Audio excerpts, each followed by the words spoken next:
video will give you some tips on how to use the Apple remote control to skip through the commercials, unless of course you like to watch the commercials.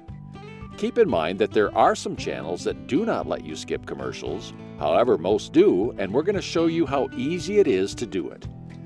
After you have restarted a show or have started a program that you have previously recorded, when the program goes to a commercial break, press the center on your Apple remote once to open your feature controls.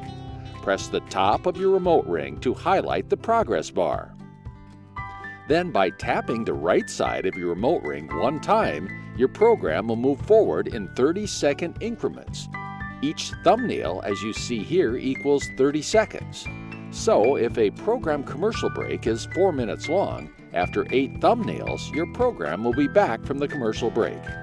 To resume watching the program, just press the play-pause button of your Apple remote, and that's all there is to it. Skipping commercials is easy and puts you in control of what you want to watch when you want to watch it.